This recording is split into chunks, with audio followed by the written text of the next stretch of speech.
Everyone, नमस्कार सभी को। आप सबका स्वागत है अपने यूट्यूब चैनल में। अब हम डिस्कस करेंगे गणित के सेक्शन विधियों के प्रीवियस ईयर क्वेश्चंस, जो कि रीट लेवल फर्स्ट के लिए बहुत ही अति महत्वपूर्ण क्वेश्चंस रहेंगे। पहला क्वेश्चन कौन सा है हमारा कि निदानात्मक परीक्षण का उद्देश्य है। यह क्वेश्चन रीट लेवल 2 23 जुलाई 2022 को आया हुआ क्वेश्चन है। अध्ययन पद्धतियों का दिशा निर्देश करना, कठिनाई स्तर के आधार पर छात्रों का वर्गीकरण करना, विषय विशेष में उपलब्धि की कमी का पता लगाना, ये सभी। तो इसका राइट ऑप्शन रहेगा 4 नंबर, यानी कि तीनों ही ऑप्शन क्या है कि निदानात्मक परीक्षण के उद्देश्य से संबंधित है। फिर ये नेक्स्ट क्वेश्चन है कि निदानात्मक परीक्षण का उद्देश्य है। यह क्वेश्चन कब आया था? रीट लेवल फर्स्ट 23 जुलाई 2022 को आया हुआ क्वेश्चन है कि निदानात्मक परीक्षण का उद्देश्य है शिक्षक की कार्यकुशलता का पता लगाना, बालकों के विभिन्न कौशलों का विकास करना, गणित विषय की अध्ययन एवं अध्यापन प्रक्रिया में सुधार करना, शिक्षण विधियों की उपयुक्तता की जांच करना। तो इसका राइट ऑप्शन रहेगा 3 नंबर, यानी कि गणित विषय की अध्ययन एवं अध्यापन प्रक्रिया में सुधार करना। नेक्स्ट क्वेश्चन है कि किस प्रकार के शिक्षण में अधिगम संबंधी त्रुटियों को शुद्ध करने के लिए प्रभावशाली विधियों का विकास करना मुख्य उद्देश्य होता है। निदानात्मक, उपचारात्मक, उपलब्धि, इनमें से कोई नहीं। तो इसका राइट ऑप्शन रहेगा 2 नंबर, यानी कि उपचारात्मक। यह क्वेश्चन क्या कि रीट लेवल 2 24 जुलाई 2022 को आया हुआ क्वेश्चन है। फिर नेक्स्ट क्वेश्चन है कि निदानात्मक परीक्षण का उद्देश्य है। यह क्वेश्चन रीट लेवल 2 अलवर परीक्षा 2021 में आया था कि शिक्षक की कार्यकुशलता का पता लगाना, बालकों के विभिन्न कौशलों का विकास करना, गणित विषय के अध्ययन अध्यापन प्रक्रिया में सुधार करना, शिक्षण विधियों की उपयुक्तता की जांच करना। तो इसका राइट ऑप्शन रहेगा 3 नंबर, यानी गणित विषय के अध्ययन अध्यापन प्रक्रिया में सुधार करना निदानात्मक परीक्षण का उद्देश्य है। बालकों में गणितीय त्रुटियों का पता लगाने के लिए आवश्यक है उपचारात्मक परीक्षण, निदानिक परीक्षण, मौखिक परीक्षण या स्वभाव परीक्षण। तो इसका राइट ऑप्शन रहेगा 2 नंबर, यानी कि निदानिक परीक्षण। फिर नेक्स्ट क्वेश्चन करते हैं कि एक ऐसी योजना जो यह जानने का प्रयास करती है कि विद्यार्थी कितना समझे हैं और इस आधार पर यह तय किया जा सके कि प्रत्येक के व्यक्तिगत अथवा वर्ग की आवश्यकता के अनुसार भविष्य का शिक्षण तय हो सके, कहलाता है। योगात्मक आंकलन, सूचनात्मक आंकलन, निदानात्मक आंकलन, परीक्षण। तो इसका राइट ऑप्शन रहेगा 3 नंबर, यानी कि निदानात्मक आंकलन कहलाता है।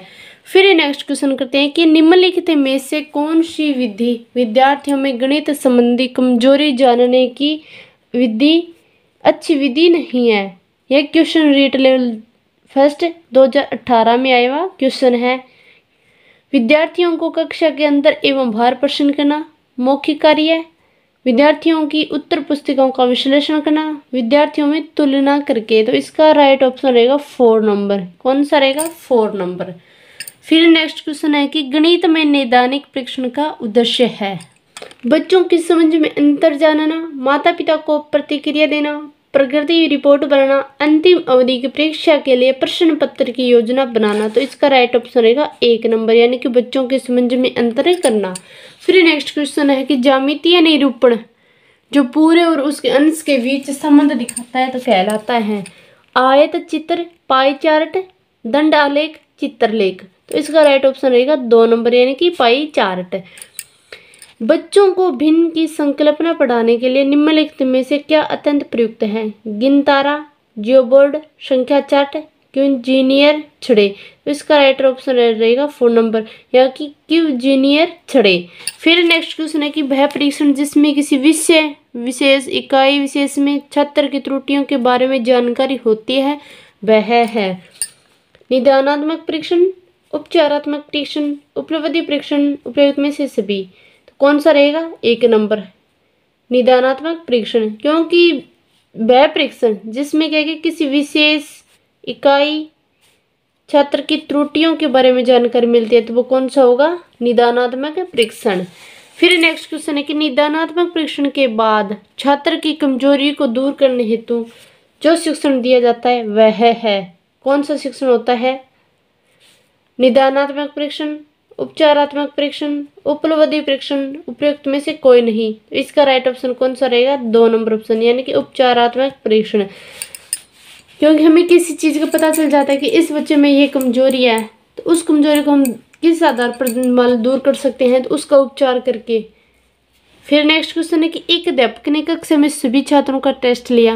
अध्यापक ने पाया कि 25% छात्र सभी विषयों में कमजोर है। यह अध्यापक किस प्रकार के परीक्षण की बात कर रहा है? उपलब्धि परीक्षण, उपचारात्मक परीक्षण, निदानात्मक परीक्षण, उपयुक्त में से सभी।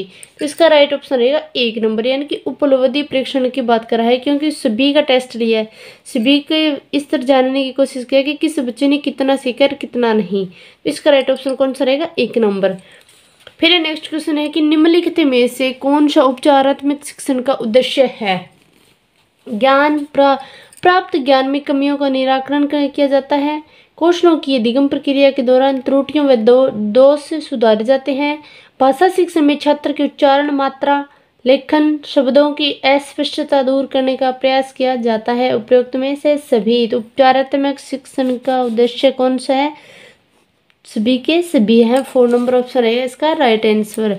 फिर नेक्स्ट क्वेश्चन है कि योकम वेस्पेंसन के अनुसार उपचारात्मक शिक्षण प्रदान करने की कौन सी विधि है? तो प्रत्येक शिक्षार्थी के अधिगम संबंधी दोषों का व्यक्तिगत रूप से निदान करके उनको दूर करने के उपाय बताना। छात्रों को व्यक्तिगत विभिन्नताओं के आधार पर विभिन्न समूहों में विभाजित करके उनके शिक्षण की व्यवस्था करना। विद्यार्थियों को छोटे छोटे समूहों में विभाजित करके उनके शिक्षण की व्यवस्था करना।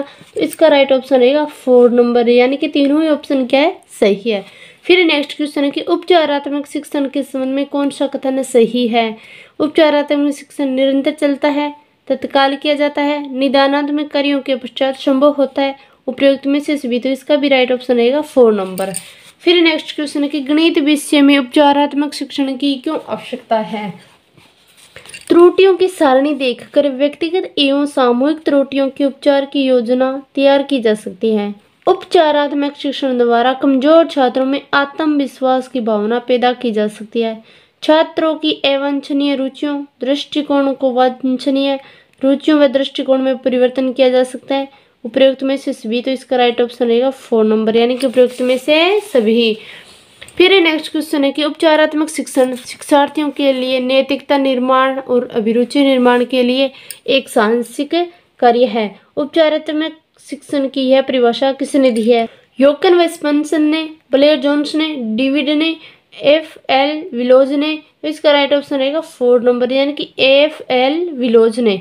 फिर नेक्स्ट क्वेश्चन है कि निम्न में से कौन सा कथन गणित में निदानात्मक परीक्षण की उपयोगिता के संदर्भ में असत्य है? यह जानना कि विद्यार्थी किस प्रकार की त्रुटियां करते हैं, यह जानना कि इन त्रुटियों के कारण क्या है, यह जानना कि क्या इन त्रुटियों का किन्हीं अन्य त्रुटियों से संबंध है विद्यार्थी की गणित में उपलब्धि जानने के लिए। तो इसका राइट ऑप्शन रहेगा कि विद्यार्थियों की गणित में उपलब्धि को जानने के लिए। निम्नलिखित में से कौन सा कथन गणित में धीमी गति से सीखने वाले बच्चों के उपचारात्मक शिक्षण के संदर्भ में असत्य कथन है? विद्यार्थियों को गणित की पाठ्य पुस्तक से बाहर की समस्याओं को हल करने के लिए प्रोत्साहित करना। विद्यार्थियों को दैनिक जीवन के उदाहरणों की सहायता से समस्याओं को हल करने के लिए प्रोत्साहित करना। शिक्षण के दौरान सर्वदर्शी सामग्री का प्रयोग करना। सिर्फ मनोरंजन गतिविधियों की सहायता से उन्हें क्रियाशील बनाए रखना। तो इसका राइट ऑप्शन रहेगा 1 नंबर, यानी कि विद्यार्थियों को गणित की पाठ्य पुस्तक से बाहर की समस्याओं को हल करने के लिए प्रोत्साहित करना। तो ये ऑप्शन क्या है? इसका गलत है। तो 1 नंबर ऑप्शन रहेगा इसका राइट आंसर। आज का सेशन कैसा लगा? अच्छा लगा तो वीडियो को ज़्यादा से ज़्यादा शेयर करना। अगर आप चैनल पर नए हो तो चैनल को सब्सक्राइब जरूर करना। धन्यवाद सभी को। राधा स्वामी।